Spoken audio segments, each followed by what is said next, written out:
আপনারা মোটামুটি যদিও সংক্ষিপ্ত মাত্র ৬ দিনের কিন্তু সুন্দর একটা জার্নি, অত্যন্ত সুন্দর একটা জার্নি। কারণ আপনারা কোরআন শেখার জন্য অথবা আ কোরআনকে আয়ত্ত করার জন্য আপনারা আমাদের সাথে এই জার্নিটা শুরু করছিলেন। আজকে আমাদের জার্নিটা শেষ। আসলে কেমন লাগছে আপনাদের? জার্নিটা শেষ হওয়ার কারণে আপনাদের অনুভূতি কেমন? ভালো লাগতেছে না। আরো কয়েকদিন থাকলে ভালো হতো। হুজুর আমি আরো তো কয়েকটা ক্লাস নিলে ভালো হইতো। হ্যাঁ, বুঝতে পারছি। আসলে এইটাই এরকমই অবস্থা। মানুষের জিন্দেগিটা এরকমই। অ্যা অ্যা অল্প কয়েকদিন মাত্র ৫-৬ দিনের মধ্যে আপনাদের সাথে আমাদের একটা অ্যাটাচমেন্ট, একটা কানেকশন এবং আমাদের যদিও আমরা সবার সাথে আসলে পরিচয় হওয়ার সময় পাই নাই। আমাদের পরিকল্পনা ছিল আমরা প্রত্যেক পারসনের সাথে পার্সোনালি কথা বলবো, আলোচনা করব। কিন্তু আমাদের পড়া অনুযায়ী সময়টা আসলে অল্প হওয়ার কারণে আপনারা দেখতে পারছেন যে আমরা খুব তাড়াহুড়া করছি। আমরা প্র্যাকটিসের সময়ও আসলে প্রপারলি সবাইকে সময় দিতে পারি নাই। এর জন্য আবারও সবার কাছে দুঃখ প্রকাশ করি। আমাদের মধ্যে অনেকেই খুব বেশি পরিশ্রম করছেন। আসলে দেখা যাচ্ছে যে পরিশ্রম অনুযায়ী তাদেরকে যে সাপোর্টটা দেওয়া দরকার ছিল সেটা আমাদের পক্ষ থেকে কমতি। আমি আমাদের পুরা ম্যানেজমেন্টের পক্ষ থেকে আপনাদের কাছে ক্ষমা প্রার্থী। তো আজকের এই শেষটা আসলে সবসময় বেদনাদায়ক হয়। প্রত্যেকটা জিনিসের শেষই বেদনাদায়ক হয়। তবে আমরা একটা প্রবাদ বাক্য জানি যে, "শেষ ভালো যার সব ভালো তার।" তো বেদনাদায়ক শেষটাও ভালো হয় ওই সময়ই যখন আমাদের এই শেষটা কোনো সুন্দর ফলাফল নিয়ে আসে।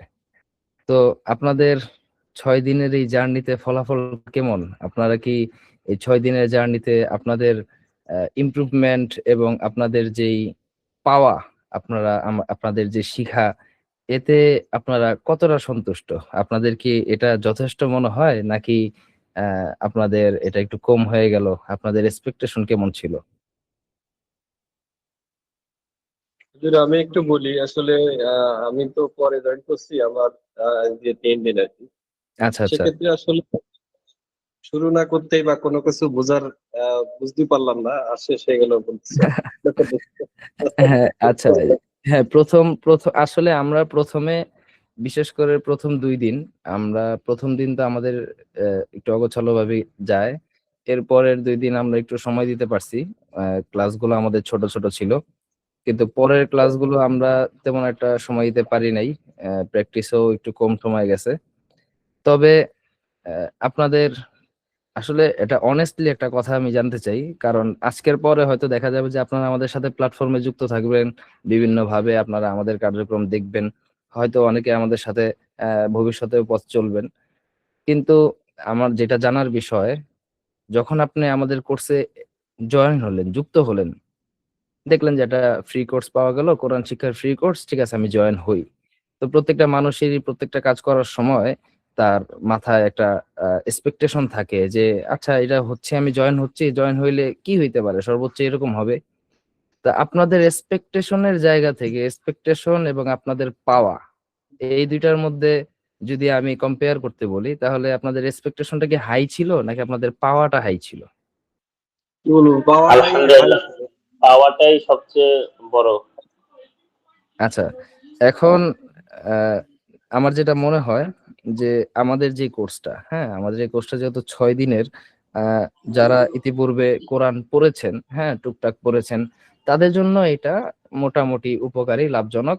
কারণ আ যারা কোরআন পড়েছেন তারা মোটামুটি পারতেন। এখন শুধু কোরআনটাকে একটু দেখে নিয়েছেন, নিয়মগুলা একটু বোঝার চেষ্টা করেছেন, তাদের জন্য এটা উপকারী। যারা একেবারে নতুন তাদের জন্য আসলেই এটা খুব শর্ট। তাদের বুঝতে একটু কষ্ট হবে।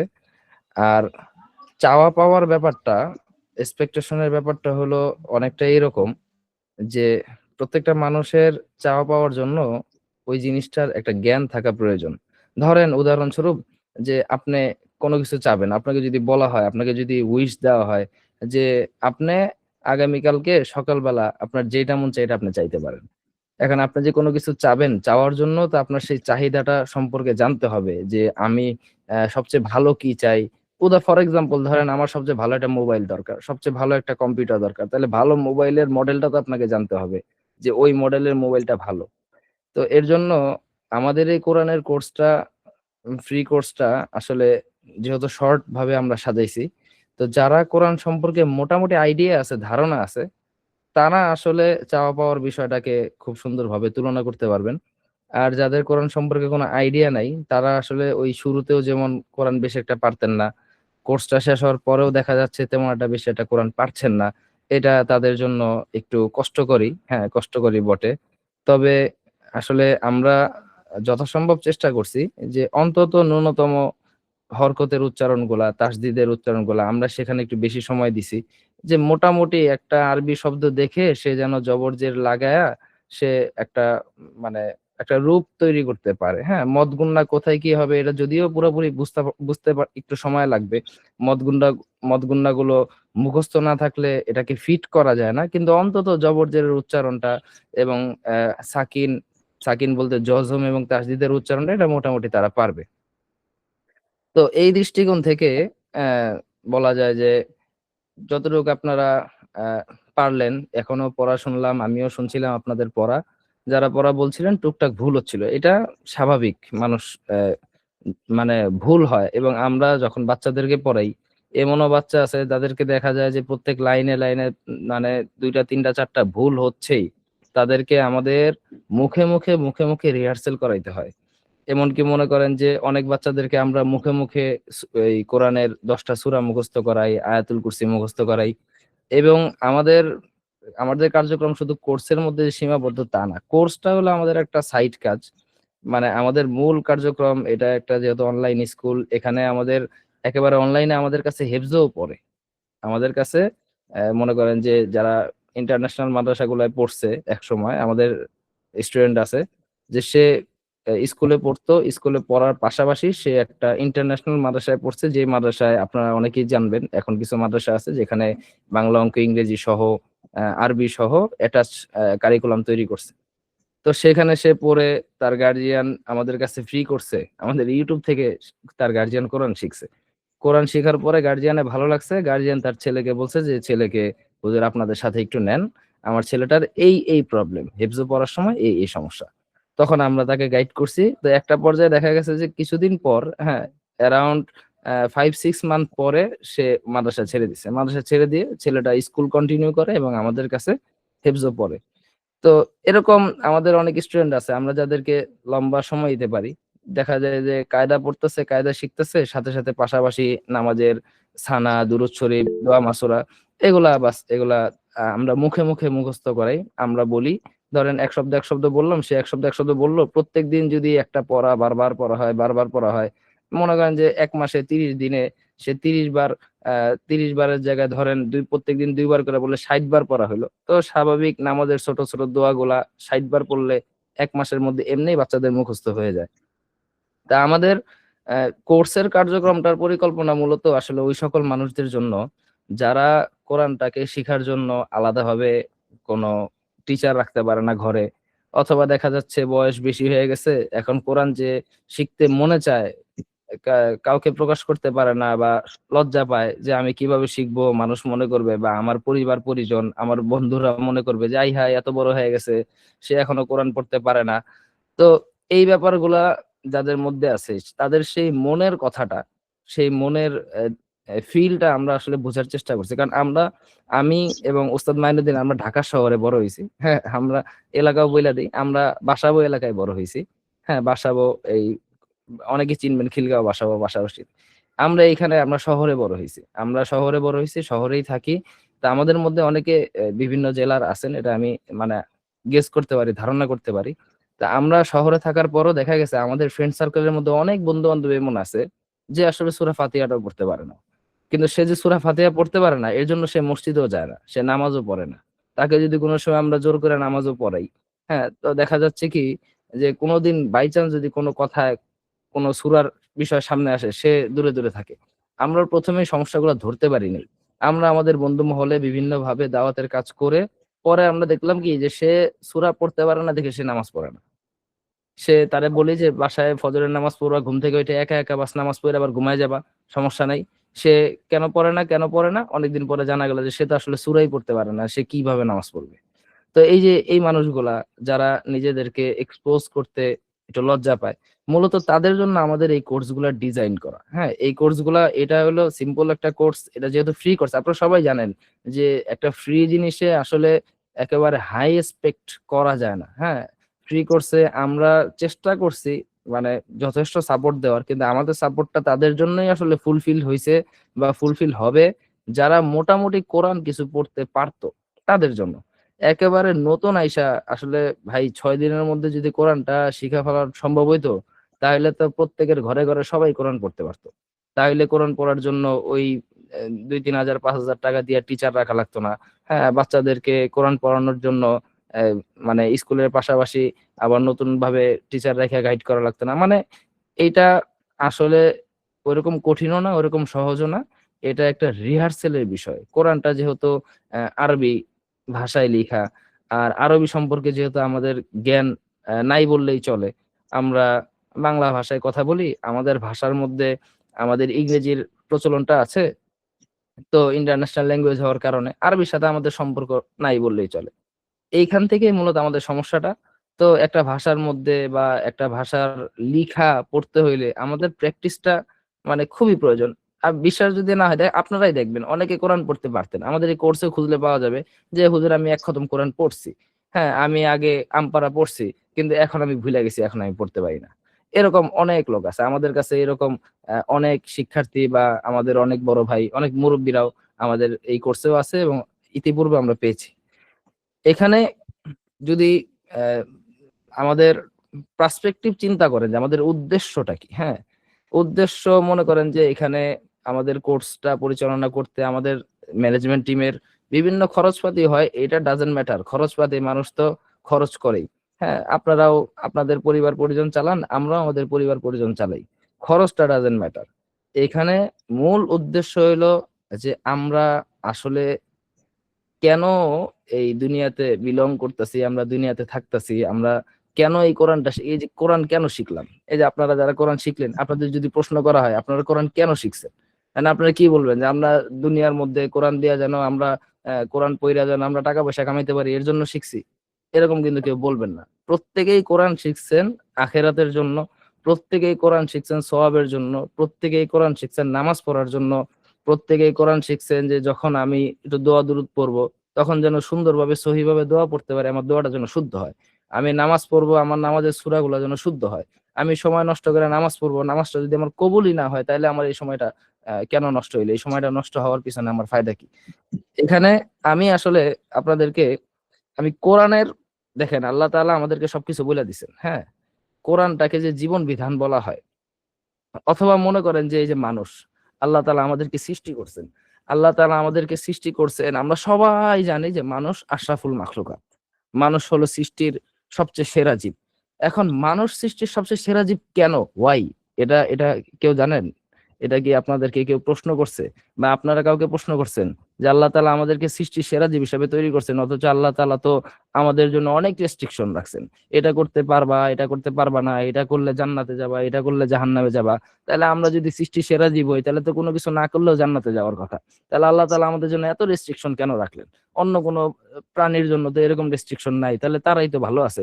তো এত রেস্ট্রিকশন দিয়া আবার আমাদেরকে আবার মানে অনেকটা এরকম যে আমাদেরকে বলে দিতেছেন যে আমরা অনেক ভালো, আমরা অনেক আশরাফুল মাখলুকাত, আমরা সৃষ্টির সেরা জীব। সৃষ্টির সেরা জীবটার কেন, কারণটা কি, কোন জায়গা থেকে আমরা সৃষ্টির সেরা জীব হইলাম? এই বিষয়টা আমি আজকে আপনাদেরকে ক্লিয়ার করবো খুবই অল্প সময়ের মধ্যে। আমারও সময় একটু অল্প। আমার আগামীকালকে কুমিল্লায় একটা প্রোগ্রাম আছে, একটা মাহফিল আছে। তা আমি রাত বেশি করব না।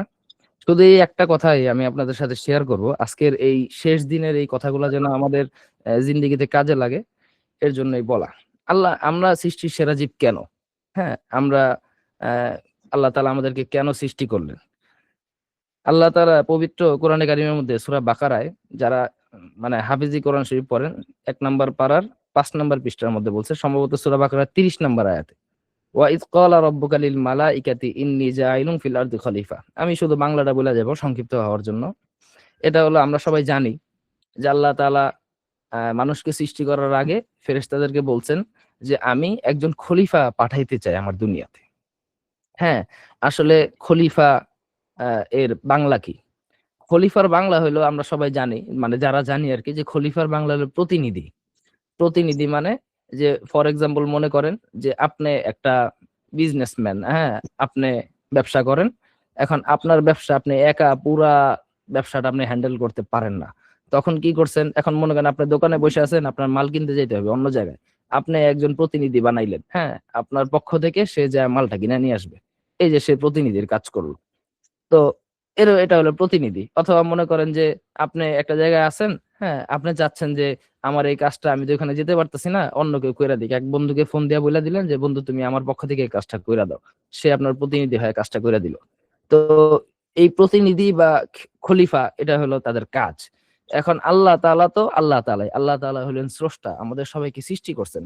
আমাদের সবাইকে সৃষ্টি করার পরে আল্লাহ তাআলা আবার আমাদেরকে আহ প্রতিনিধি বানাইতে যাচ্ছেন। কেন প্রতিনিধি বানাইতে যাচ্ছেন? আল্লাহ তাআলার কি প্রতিনিধি হওয়ার কি দরকার ছিল? আল্লাহ তাআলা তো যারে মন চায় তারই সৃষ্টি করতে পারেন। আল্লাহ তাআলার কাজ তো আল্লাহ তাআলা করতেই আছেন। আল্লাহ তাআলা আগেও করছেন, সৃষ্টি করছেন মানুষকে।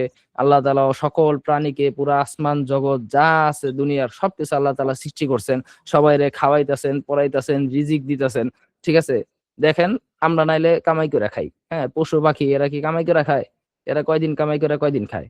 এই যে আকাশে যেসব পাখি উড়ে, এরা কয়দিন কামাই করে খায়? এরা এই যে আমরা তো মনে করেন গরু ছাগলটা পালি, তো যেসব এলাকায় বনে জঙ্গলে প্রাণীরা থাকে না, এদেরকে কে পালে? এদেরকে কয়জনে কয় বেলা খাবার দেয়? এদেরকে আল্লাহ তাআলা খাওয়াইতেছে না? তো সবাইকে আল্লাহ তাআলা খাওয়াইতেছে, তাহলে খাওয়ানোর জন্য তো তখন তো আল্লাহ তাআলার কাউকে লাগে না। তাহলে আল্লাহ তাআলা দুনিয়াতে কেন প্রতিনিধি পাঠানোর প্রয়োজন হইল?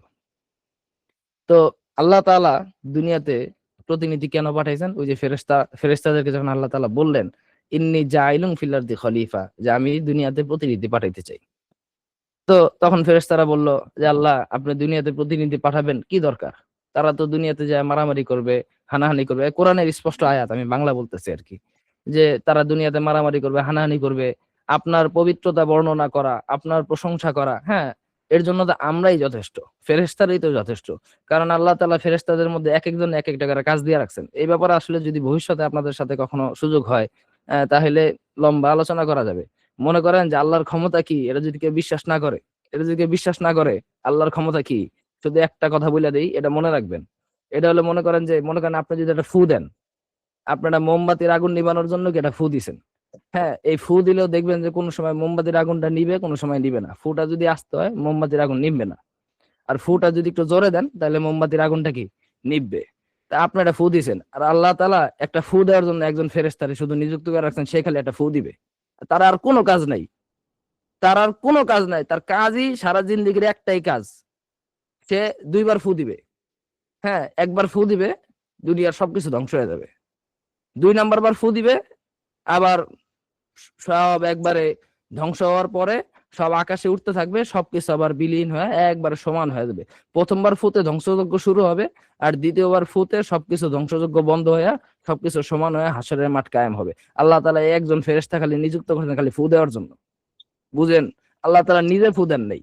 আল্লাহ তাআলা একজন ফেরেশতা বানাইছেন, খালি কাজ খালি ফু দিবে, আর কোনো কাম নেই। কি মনে করছেন আল্লাহর ক্ষমতা সম্পর্কে কারো কোনো ধারণা আছে? আপনারা ফু দেন দেখি কি কি হয় তাইলে? তো মনে করেন আল্লাহ তাআলার এরকম ক্ষমতা থাকার পরেও আল্লাহ তাআলা দুনিয়াতে খলিফা পাঠাইতে চাইছেন। কেন পাঠাইতে চাইছেন? কারণ ফেরেশতারা বলল যে আল্লাহ এরা তো মারামারি হানাহানি করবে। আল্লাহ কি বলছেন? ইন্নী আ'লামু মা লা তা'লামুন, আমি যা জানি তোমরা তা জানো না। আমি যা জানি তোমরা তা জানো না, ফেরেশতাদেরকে আল্লাহ তাআলা বলে দিলেন। এই যে আমরা কোরআন শিখছি জানেন, একবার হাদিসের ভাষা। এই যে আমরা কোরআন শিখছি, হ্যাঁ, আমাদের কোরআনের মজমা দেখে আল্লাহ তাআলা তার আরশের আশেপাশে যে সকল ফেরেশতারা আছেন তাদেরকে আল্লাহ তাআলা গর্ব করে বলেন, এই যে দেখছো তোমরা যে বলছিলা যে এই মানুষ দুনিয়াতে যে মারামারি হানাহানি করবে, দেখো এই যে আমার বান্দারা, দেখো এই যে আমার কালাম পড়তাছে, দেখো আমার কালাম নিয়ে আলোচনা করতেছে, দেখছো এই যে আমার বরত্ব নিয়ে কথা বলতেছে, এই যে আমি কোরআনের মধ্যে বলছি না এই কথা, তোমাদেরকে বলছিলাম, এই দেখো এই যে আমার বান্দারা, ঠিক আছে, তারা একসাথে বৈশা এই আমার কালাম নিয়ে, আমার কোরআন নিয়ে তারা আলোচনা করতেছে। আল্লাহ তাআলা গর্ব করে তার ফেরেশতাদেরকে বলেন। তো এই যে আল্লাহ তাআলা কেন আমাদেরকে সৃষ্টি করেন, আল্লাহ কোরআনের অপর আয়াতে বলে দিয়েছেন, ওয়ামা খালাকাতুল জিন্না ওয়াল ইনসা ইল্লা লিয়াবুদুন। আল্লাহ তাআলা দুনিয়াতে খলিফা বানাইছিলেন মাত্র 2টা জাতিকে। মাত্র 2টা জাতিকে খলিফা বানাইছিলেন। এই 2টা জাতির মধ্যে থেকে একটা জাতি পাস করছে। এই একটা জাতি পাশ কইরা আশরাফুল মাখলুকাত হইছে, আর আরেকটা জাতি ফেল করছে। হ্যাঁ, আপনারা বুঝতেছেন মনে হয়, আশা করি কোন জাতি পাশ করছে আর কোন জাতি ফেল করছে। দুনিয়াতে প্রথমে মানুষ জিনদের পাশ বসবাস ছিল, দুনিয়াতে প্রথমে জিনদের বসবাস ছিল। আল্লাহ তাআলা বলছেন কি, ওমা খলাকতুল জিন্না, আগে জিনের কথা বলছেন যে আমি জিনকে সৃষ্টি করছি, ওয়াল ইনসা, ইনসান মানে মানুষ, এবং মানুষকে সৃষ্টি করছি ইল্লা লিয়াবুদুন, শুধুমাত্র আমার ইবাদত করার জন্য, আর কোনো কাজ নাই তাদের। মানুষ দুনিয়াতে আল্লাহ তাআলার প্রতিনিধিত্ব করবে, প্রতিনিধিত্ব করার পদ্ধতি হলো আল্লাহ তাআলার ইবাদত করা। আল্লাহ তাআলার ইবাদত করাটাই হলো দুনিয়াতে আল্লাহ তাআলার প্রতিনিধিত্ব করা। দুনিয়ার মধ্যে যত মাখলুক আছে সবাই দেখবে, সবাই দেখবে যে একদল লোক, একদল মাখলুক তারা কি ইবাদত করতেছে। কার ইবাদত করতেছে? কার ইবাদত করতেছে? এইটাই হইলো আল্লাহ তাআলার প্রতিনিধিত্ব করা, যে তারা বলে দিতেছে হ্যাঁ যে আমরা অমুকের কাজ করতেছি। মনে করেন যে আপনি একটা অফিস করছেন, হ্যাঁ, অথবা মনে করেন আপনার একটা হাউস আছে, আপনি কিছু লোক কাজ করে, অলওয়েজ কাজ করে, কারণ আপনি অফিসে থাকেন না, কারণ আপনাদের মালিক না থাকলেও চলে। এখন মনে করেন ভিজিটর আসছে বাইরে থেকে, ভিজিটর এসে দেখতেছে কি কাজ করতেছে, এই এরা কেন, কিসের কাজ করে এরা, হ্যাঁ এরা কিভাবে কেন কাজ করতেছে, তখন দেখবেন ওই যে যারা কাজ করতেছে এরাই বলে দিবে, অথবা তাদের কাজ দেখে বুঝে ফেলাবে, ও তাইলে এটা তো ওই অমুক মালিকের কোম্পানি, তারা তো এই ধরনের কাজ করে, তারা এই প্রোডাক্টটা বানায়। ঠিক ঘটনা এইটাই, ঘটনা এইটাই। দুনিয়াতে আল্লাহ তাআলা খলিফা বানাইছেন, আমরা এবার এই যে আমরা কোরআন পড়ছি, এই আমরা কোরআন পড়াই এটা প্রমাণ করতেছে, এই যে দেখো আল্লাহ তাআলা কি তার ইবাদতের জন্য তার বান্দাদেরকে বানাইছে। আর কোরআন পড়াটা একটা ইবাদত। কোরআনটা পড়লে এই যে আমরা পড়লাম, আমরাও সব পাইছি, আপনারাও সব পাইছেন। হাদিসের ভাষাতে আমরা সবাই জানি যে খায়রুকুম মান তাআল্লামাল কুরআন ওয়া আল্লামা, যে কোরআন যে শিখে এবং শিখায় সে দুনিয়ার সর্বশ্রেষ্ঠ মানুষ। সর্বশ্রেষ্ঠ মানুষ কেমনে, কোনোদিন কেউ প্রশ্ন করছে? কোনোদিন কেউ প্রশ্ন করছে যে কোরআন শিখাইলে সর্বশ্রেষ্ঠ মানুষ কেমনে হইলো? কই, হুজুররা দেই না খায় মরে, হুজুররা দেই অল্প টাকা বেতনে চাকরি করে, কই কেউ জিজ্ঞাসা করছে এটা যে হুজুররা কেমনে উত্তম মানুষ হইলো, হুজুর উত্তম কেমনে মানুষ হইলো? এটা তো কোরআন হাদিসের মধ্যে বলছে। এটা জানতে হলে তো কোরআন হাদিস পড়তে হবে, কোরআন হাদিস না পড়লে তো আসলে এটা বোঝা যাবে না। তো মনে করেন আল্লাহ তাআলা এইভাবে দুনিয়াতে প্রতিনিধিত্বের জন্য মানুষকে পাঠাইছেন, ফেরেশতাদেরকে বলছেন যে তোমরা, আমি যা জানি তুমি তা জানো না। মানুষের প্রতিনিধিত্বের কাজ হলো দুনিয়াতে আল্লাহ তাআলার ইবাদত করা। দুনিয়াতে আল্লাহ তাআলার ইবাদত আপনি কেমনে করবেন? ইবাদতের দুইটা মূল জিনিস, দুইটা পদ্ধতি, এই দুইটা জিনিস না থাকলে ইবাদতই হইব না। আমি আবার একটু মানে বিভিন্ন ভাষায় কথা বলি। এই মনে করেন যে আমরা মাদ্রাসায় পড়াশোনা করছি, তো আমাদের অনেক ধরনের জেলার ভাইদের সাথে আমরা একসাথে থেকে, আবাসিক থেকে মাদ্রাসায় পড়ছি। তাই যখন লেকচার দিতে যাই, কথা বলতে চাই, বিভিন্ন রকম ভাষা মিক্সড হয়। তো এটা আমার কাছে ভালো লাগে, ঠিক আছে, এটা মানুষের বোঝার জন্য আরো সহজ হয়। তো মনে করেন যে যেটা বলতেছিলাম, যে আল্লাহ তাআলা দুনিয়াতে মানুষকে পাঠাইছেন প্রতিনিধিত্ব করার জন্য। প্রতিনিধিত্ব কিভাবে করবে? প্রতিনিধিত্ব করবে হলো আল্লাহ তাআলার ইবাদতের মাধ্যমে। আল্লাহ তাআলা ইবাদতের মধ্যে দুইটা জিনিস হলো প্রধান, এই দুইটা জিনিস যদি না থাকে তাহলে ইবাদত কবুল হয় না। এক নাম্বার, ইবাদত হইতে হবে, সবাই মনোযোগ দিয়ে শুনবেন, ইবাদত হইতে হবে একমাত্র আল্লাহ তাআলাকে রাজি খুশি করার জন্য। এটা উদাহরণ দেই, একবার বলছি কথাটা কিন্তু পরে আবার জিজ্ঞাসা করতে পারি। উদাহরণটা হইলো, মনে করেন যে আপনার এই যে, আমি এক ধরনের উদাহরণ দিতেছি যাতে সবাই বুঝেন। আপনার একটা অফিস আছে, আপনার কিছু এমপ্লয় আছে, এমপ্লয় গুলো আপনার হয়ে কাজ করে, হ্যাঁ।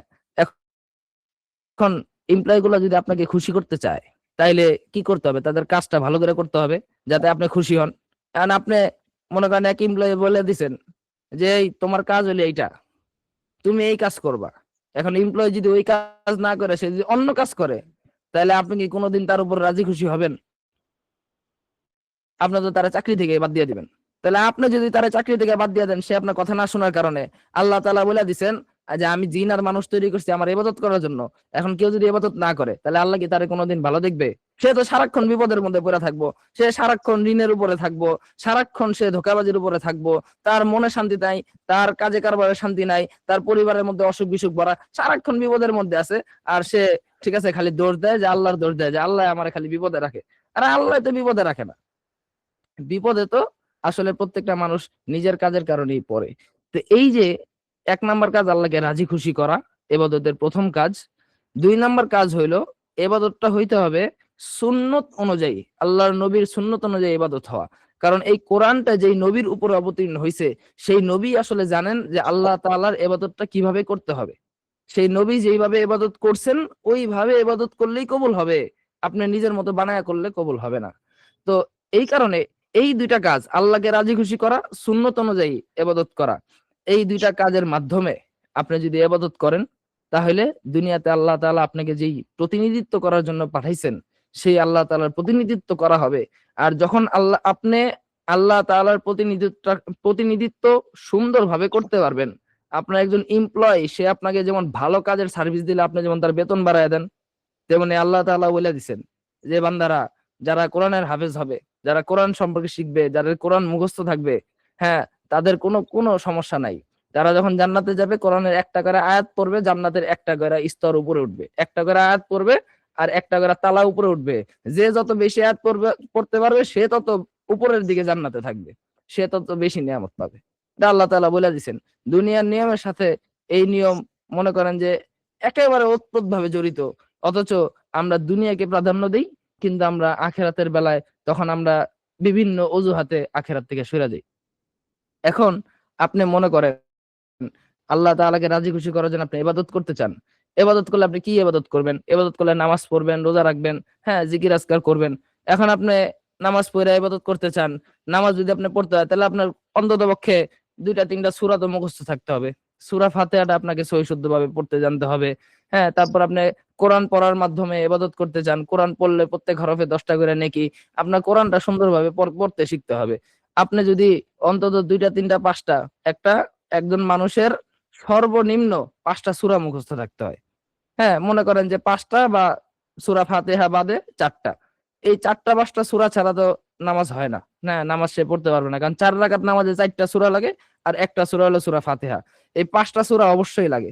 এখন মনে করেন যে এই ৫টা সূরা আপনি যদি সহি শুদ্ধভাবে এই মনে করেন আপনার সারা জিন্দেগির এই ৬০ বছরের জীবনের মধ্যে আপনি যদি ৫টা সূরা শুদ্ধভাবে শিখতে না পারেন, আপনি মানে আপনি আর কি শিখলেন? আপনি কি জানলেন?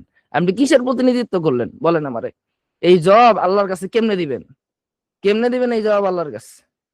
তো আমরা, বিশেষ করে আমরা আসলে আমাদের প্রধান উদ্দেশ্য হইলো এইটাই যে আমরা চাই যে সকল মানুষরা সামান্য অজুহাতের কারণে তারা নামাজ পড়তেছে না। এই যে বললাম আমার এক বন্ধু এরকম আছে। এজন্যই বললাম যে সে সূরা শুদ্ধভাবে পড়তে পারে না দেখে সে নামাজ পড়ে না। এই সামান্য অজুহাতের জন্য সে নামাজ পড়ে না। তা আমরা যদি তাকে সহযোগিতা করতে পারি, আমরা যদি তার কোরআনের একটু ভুলগুলা ধরাই দিতে পারি, আমরা যদি তাকে ১টা ২টা সূরা যদি মুখস্থ করাই দিতে পারি, অন্তত আমরা যদি একটা আগ্রহ তৈরি করে দিতে পারি তার মধ্যে যে সে ঠিক আছে সময় পেলে সে কোরআন শিখবে, সে যদি আরো ভালোভাবে কোরআন শেখার সুযোগ হয় তাহলে সে আরো ভালোভাবে শিখবে। তাহলে অন্তত আমরা, হ্যাঁ, আর কিছু হোক না হোক, আখেরাতে যদি আল্লাহ তাআলা আমাদেরকে আটকে দেন, আমরা অন্তত বলতে পারবো যে আল্লাহ ঠিক আছে, আমার অমুক অমুক মানুষে কোরআন শিখাইছি, তারা এরকম ইবাদত করছে। আর হাদিসের ভাষায় স্পষ্ট যে কোন ব্যক্তি, আমি আরবিটা না বলে বাংলায় বলতেছি, যে কোন ব্যক্তি যদি অপর কাউকে কোন ভালো কাজের জন্য দাওয়াত দেয়, ওই ব্যক্তিরা ভালো কাজ করলে যেই সওয়াব পাবে, যে দাওয়াত দিছে সেও হুবহু ওই পরিমাণ সওয়াব পাবে। এর কারণে কারো সওয়াব কারো থেকে কমানো হবে না। যে ভালো কাজ করছে সে ধরেন উদাহরণ মনে করেন যে সে 50 নেকি পাইছে। হ্যাঁ, তো যে তাকে দাওয়াত দিছে সেও আলাদা 50 নেকি পাবে। হ্যাঁ, দুইজনকে আল্লাহ তাআলা আলাদা আলাদা 50 নেকি দিবে। তেমনি গুনার ক্ষেত্রেও কিন্তু গুনার ক্ষেত্রেও মনে করেন যে একজনে মনে করেন এই 50টা বদামল করছে, তো সে যার দাওয়াতে এরকম বদামল গুলা করছে ওই ব্যক্তির ওই 50টা ওই বদামল দেওয়া হবে। ঠিক আছে, তো দাওয়াত আলারেও ওইরকম আলাদা দেওয়া হবে 50টা বদামল, যে আমল করছে তাকেও আলাদা বদামল দেওয়া হবে। কিয়ামতের ময়দানে সব ধরা খাবেন, কোনো সমস্যা নাই।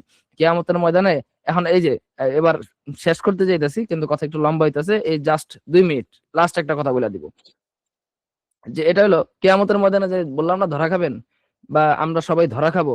কিয়ামতের ময়দানে একমাত্র আল্লাহ রাসূল সাল্লাল্লাহু আলাইহি ওয়াসাল্লাম ছাড়া সবাই ইয়া নাফসি পড়বে, অন্যান্য নবীরাও ইয়া নাফসি পড়বে। নবীদের কাছে তাদের উম্মতরা যাবে যে আমাদের জন্য সুপারিশ করেন, নবীরা বলবে অমুকের কাছে যান, অমুকের কাছে যান, এমন বলতে বলতে একসময় সবাই বলবে যে আল্লাহ রাসূল সাল্লাল্লাহু আলাইহি ওয়াসাল্লামের কাছে আসতে। এই যে আমরা যে সবাই যে আখেরাতে আমাদের যে এই অবস্থা হবে, এখন এই অবস্থা, এটা কি মনে করছেন অবস্থা শেষ নাকি? আমরা সবাই জানি কুল্লু নাফসিন যায়িকাতুল মাউত, প্রত্যেক মানুষই মৃত্যুবরণ করবে। মৃত্যু কি শেষ? মৃত্যুকে আমরা কি বলি বাংলায়? কেউ যদি মারা যায় আমরা কি বলি? আমরা মাইকে কি ঘোষণা করি যে অমুকের অমুকের বাবা অমুক ইন্তেকাল করছে। ইন্তেকাল মানে কি জানেন? আজকে গুগলে সার্চ করেন ইন্তেকাল মানে কি, ইন্তেকালের অর্থ কি। ইন্তেকাল শব্দটা হলো আরবি শব্দ। ইন্তেকালের অর্থ হলো স্থানান্তর হওয়া। হ্যাঁ, স্থানান্তর হওয়া, পরিবর্তন হওয়া। ইন্তেকালের অর্থ এক জায়গা থেকে আরেক জায়গায় যাওয়া। তো দুনিয়ার যে মৃত্যু, দুনিয়ার মৃত্যুটা হলো ইন্তেকাল। দুনিয়ার মৃত্যুটা হইলো দুনিয়ার জগৎ থেকে আখেরাতের জগতে পাড়ি জমানো, এক জগৎ থেকে আরেক জগতে স্থানান্তর হওয়া। এরকম স্থানান্তর কি এবার নতুন মনে করছেন? নতুন না। ওই আল্লাহ তাআলা যখন সৃষ্টি করে আমাদেরকে রুহের জগতে রাখছিলেন, তখন আমরা রুহের জগতে ছিলাম। রুহের জগৎ থেকে স্থানান্তর করছেন আল্লাহ তাআলা আমাদেরকে দুনিয়াতে।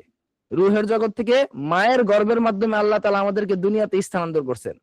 আবার এই দুনিয়া থেকে আল্লাহ তাআলা মাটির গর্ভের মাধ্যমে আমাদেরকে আখেরাতে স্থানান্তর করবেন। এই যে আমাদেরকে আখেরাতে স্থানান্তর করবেন, আখেরাতে যাওয়ার পর কি শেষ? আখেরাতে যাওয়ার পর একটা হাদিস আছে, হাদিসটার বাংলা বলতেছি আমি। হাদিসটা হলো, যখন সকলকে আল্লাহ তাআলা জান্নাত জাহান্নামে দিয়ে দিবেন, সবাই জান্নাতীরা জান্নাতে চলে গেছে, জাহান্নামীরা জাহান্নামে চলে গেছে। এরপরে আল্লাহ তাআলা একটা ধূসর রঙের, মানে সাদা কালো মিশ্রিত রঙের একটা ভেড়া, ভেড়া ভেড়া বকরি বলে আর কি, একটা বকরি ভেড়া আল্লাহ তাআলা আনবেন। আইনা জান্নাতীদের ডাক দিয়া বলবেন, এই জান্নাতীরা বলো তো এটা কি? তখন জান্নাতীরা বলবে যে আমরা জানি না।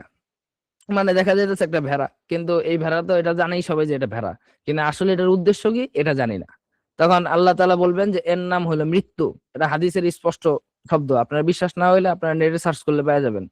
যে আল্লাহ তাআলা বলবেন এটার নাম হলো মৃত্যু, ঠিক আছে, হাজাল মাউত, ওর নাম হলো মৃত্যু।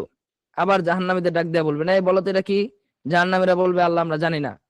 তখন আল্লাহ তাআলা বলবেন এটার নাম মৃত্যু। এবার ওই মৃত্যুকে জবাই দেওয়া হবে। মৃত্যুকে মানে ওই মৃত্যু নামক যেই বকরিটা ভেড়াটা, এটাকে জবাই করা হবে।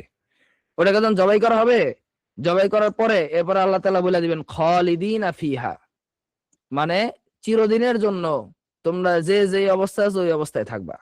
আর কোনো পরিবর্তন নাই, আর কোনো মৃত্যু নাই। দুনিয়াতে কারো কোনো মানে আখেরাতে কারো কোনো মৃত্যু নাই।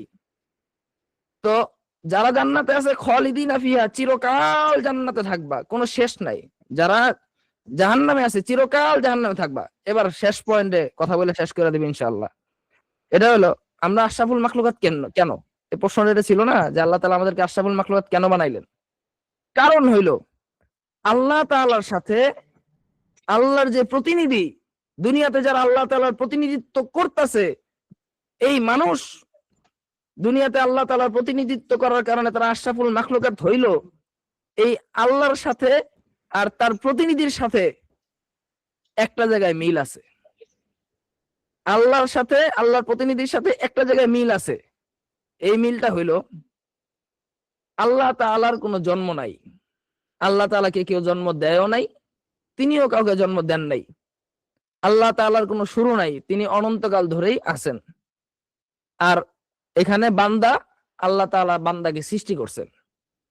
আর আল্লাহ তাআলার কোনো শেষ নাই, আল্লাহ তাআলার কোনো মৃত্যু নাই। আল্লাহ তাআলা কোনোদিন মৃত্যুবরণ করবেন না, আল্লাহ তাআলা কোনোদিন শেষ হয়ে যাবেন না, আল্লাহ তাআলার অস্তিত্ব কোনোদিন নষ্ট হয়ে যাবে না। কিন্তু এই জায়গাটায় মানুষেরও কোনো মৃত্যু নাই, মানুষেরও কোনো শেষ নাই। কারণ মানুষ আল্লাহ তাআলার প্রতিনিধিত্ব করার লড়াইয়ে জিন এবং ইনসান দুই পক্ষ থেকে মানুষকে আল্লাহ তাআলা নির্বাচন করছেন আল্লাহ তাআলার প্রতিনিধিত্ব করার জন্য। এই মানুষ আল্লাহ তাআলার প্রতিনিধিত্ব করেছে, এই কারণে আশরাফুল মাখলুকাত হয়েছে। আর এই কারণে আল্লাহ তাআলার সাথে, মানুষের সাথে আল্লাহ তাআলা যাদেরকে প্রতিনিধি বানাইছেন তাদের সাথে আল্লাহ তাআলার একটা মিল রয়েছে। এই মিলটা হলো আল্লাহ তাআলার যেমন কোনো শেষ নাই, কোনো মৃত্যু নাই, তেমনি ভাবে মানুষ এবং জিন যাদেরকে আল্লাহ তাআলা কি টাস্ক দিছিলেন এই আশরাফুল মাখলুকাত হওয়ার জন্য, যাদেরকে ইবাদত করার জন্য তৈরি করছিলেন, তাদেরও কোনো শেষ হবে না। আল্লাহরও কোনো শেষ নাই, মৃত্যু নাই, মানুষ এবং জিনেরও কোনো শেষ নাই, মৃত্যু নাই। তো এই যে শেষটাই মৃত্যু নাই, এই বিষয়টা আমরা জানলাম ওই হাদিসের মাধ্যমে, যে হাদিসের মাধ্যমে যে হাদিসের মধ্যে ওই মৃত্যু নামক জন্তুকে জবাই করা হয়েছে। তো মৃত্যু নামক জন্তুকে যখন জবাই করা হয়ে গেল, তখন তো সবাই অনন্তকালের জন্য সেখানে থেকে গেলাম। এখন আমরা যদি দুনিয়াতে আল্লাহ তাআলার প্রতিনিধিত্ব করতে না পারি, দুনিয়াতে যদি আমরা ইবাদত করতে না পারি, নামাজ কালাম পড়তে না পারি, কোরআন পড়তে না পারি, রোজা রাখতে না পারি, জাকাত আদায় করতে না পারি, হজ করতে না পারি, এগুলা কি বেশি কষ্টের কাজ? এগুলা কি বেশি কষ্টের কাজ? দিনের মধ্যে 12 ঘন্টা তো ডিউটি করতে পারি সবাই। দিনে 5 ওয়াক্ত নামাজ পড়তে কয় মিনিট লাগে? হ্যাঁ বলেন ভাই। 12 মাস তো আমরা খাইতে পারি, 3 বেলা করে খাইতে পারি 12 মাস। 1 মাস রোজা রাখতে কি সমস্যা সবার? বলেন, লক্ষ লক্ষ টাকা কামাইতে পারেন, 40 ভাগের 1 ভাগ জাকাত দিতে কি সমস্যা সবার? হ্যাঁ, এই সমস্যা সব ধরা পড়বে। তো আপনাদের সাথে আমার এটাই একটা মানে বোঝাপড়ার বিষয় ছিল। এই বিষয়টাই বোঝাপড়ার বিষয় ছিল যে আমরা কোরআন যে শিখলাম, কোরআন যে শিখাইলাম, আমাদের উদ্দেশ্য কি ছিল? আমাদের উদ্দেশ্য ভাই, আল্লাহ তাআলা যেন আপনাদের ওসিলায় অন্তত আমাদেরকে মাফ করে দেন।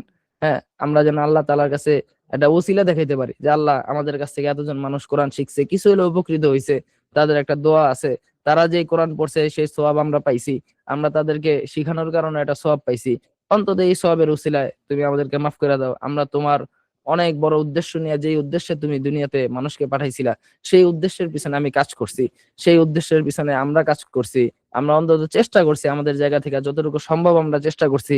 আমরা মানুষ হিসাবে আমাদের কমতি থাকবেই, আমাদের বিভিন্ন রকম দুর্বলতা আছে, অসুস্থতা আছে, আমাদের বিভিন্ন বাধ্যবাধকতা আছে, আমাদের দুর্বলতা থাকবেই।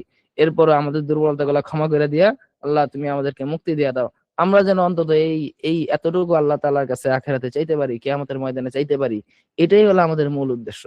আর এছাড়া বাকি সকল বিষয় মনে করেন যে আহ এগুলা সব দুনিয়াবি বিষয়, এগুলো সব দুনিয়াবি বিষয়। দুনিয়ার কোনো কিছু পাওয়ার জন্য যদি করতাম তাইলে আর এই কোরআনের কোর্স করতাম না। বহুত কোর্স হয়, বহুত উল্টাপাল্টা কোর্স হয়। আমরাও যে কোর্স করি না এরকম না, অনলাইনে যারা যারা আছেন এরাও বহুত কোর্স করে বহুত টাকা পয়সা ধরা খাইছেন। তো এই যে মানুষ টাকা পয়সা ধরা খায় দেখা আমরা অনলাইনের কোর্স, আমরা যদি টাকা পয়সা দিয়ে বলি যে কোরআন শিখামু, সবাই 1000 করে টাকা দিবেন, সবাই মনে করবো যে এরাও মনে হয় এরকম ধোঁকাবাজি করবো। এর জন্য আমরা সবাই এটা নিজেদেরকে প্রমাণ করার জন্য আমরা টুকটাক যা খরচ লাগে, অথবা আমাদের যে সকল টিচাররা আছে, ম্যানেজমেন্ট আছে, এদেরকে আমরা একটা সিস্টেমেটিক্যাল ওয়েতে, আমরা আমাদের পদ্ধতিতে, আমাদের ফান্ডিং থেকে আমরা তাদের পিছনে খরচ কইরা আমরা মানুষের মাঝে শুধু এই দাওয়াতটা পৌঁছাইতে চাই যে ভাই, টাকা পয়সা কোনো বিষয় না, দুনিয়াতে বাঁচবেন আর কয়দিন। এই কয়দিন বহুত লক্ষ লক্ষ টাকা কামাইছেন, এই লক্ষ লক্ষ টাকা কামানোর কারণে আপনার কি ফায়দা হয়েছে? আপনার কি ফায়দা হয়েছে? আপনি খাইতেছেন, যে মানুষটা টাকা কামায় না সেও খাইতেছে। একজন ভিক্ষুক, এই যে আমি আজকে অনেক বড় একজন হুজুরের সাথে আমার সাক্ষাৎ হয়েছে।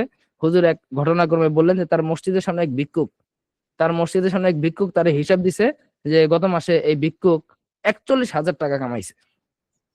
কি বুঝলেন? এটা আমাদের অনেকের ইনকাম নাই।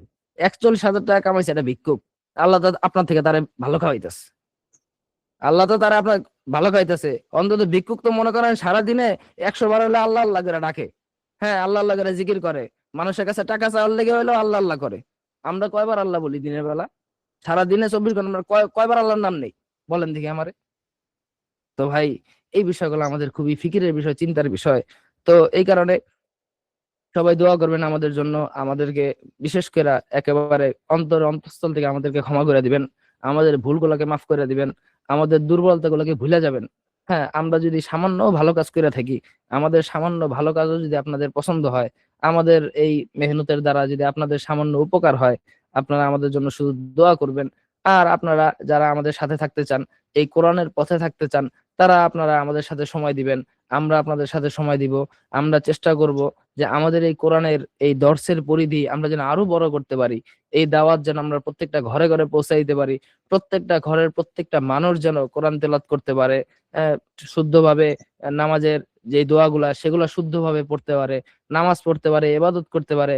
কোনো ব্যক্তি যেন এই সকল মানে লোকলজ্জার কারণে, অথবা কেউ যেন অলসতার কারণে, অথবা কেউ যেন মানে যে কোনো সমস্যার কারণে সে যেন আল্লাহর ইবাদত থেকে দূরে না থাকে।